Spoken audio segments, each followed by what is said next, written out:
Welcome to కస్తూరిస్ kitchen. ఈరోజు మనం నేర్చుకోబోయే recipe వామ్ చారు అండి. ఇది చాలా చాలా ఈజీ అండ్ ఇది మనకి ఎప్పుడైనా ఇండైజెషన్ వచ్చినప్పుడు ఈ వామ్ చారు అనేది తీసుకుంటే చాలా చాలా బాగుంటుంది. అండ్ ఇది పిల్లలకు కూడా మనం పెడితే చాలా మంచిదండి హెల్త్.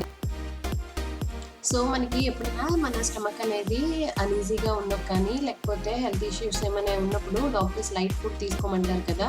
సో అలాంటప్పుడు మనం ఈ వామ్ చారు అనేది చేసుకుంటే చాలా బాగుంటుంది. అండ్ జ్వరం వచ్చినప్పుడు కూడా చేసుకున్నప్పుడు నోటికి చాలా బాగుంటుంది. సో ఇది ఎలా చేయాలో చూసేద్దామా. ఫస్ట్ ఇక్కడ నేను ఒక ప్యాన్ తీసుకొని అందులో 1 టీ స్పూన్ ఆయిల్ వేసి అండ్ 2 టీ స్పూన్స్ వామ్ యాడ్ చేస్తున్నాను. వామ్ యాడ్ చేసిన తర్వాత 5 to 6 ఈ వెల్లుల్లి రెబ్బలు ఉంటాయి కదా, దాన్ని క్రష్ చేసి వేసాను.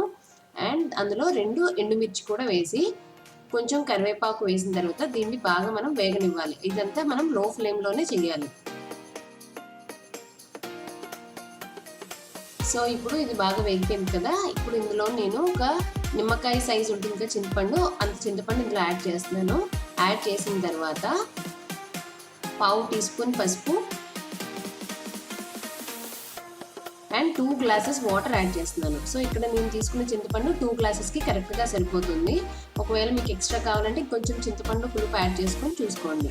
అండ్ ఇక్కడ నేను సాల్ట్ కూడా సరిపడినంత సాల్ట్ యాడ్ చేసేసి దీన్ని ఒక 7 to 10 మినిట్స్ వరకు లో ఫ్లేమ్లో బాగా మరిగించాలి.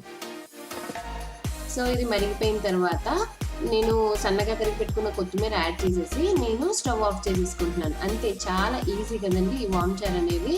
సో సింపుల్గా ఉంటుంది. ఇది ఎవరైనా ఈజీగా తయారు చేసేసుకోవచ్చు. ఇది మ్యాక్సిమం మీకు 10 మినిట్స్లో ఈ వామ్ రసం అనేది ఈజీగా అప్పటికప్పుడు చేసేసుకోవచ్చు అండి.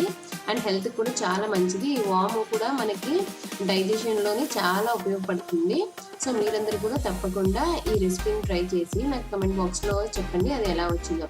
అండ్ ఇంగ్రీడియంట్గా డిస్క్రిప్షన్ బాక్స్లో ఇస్తాను, చూడండి. ఈ వీడియో కనుక మీకు నచ్చినట్టయితే please like, share and subscribe.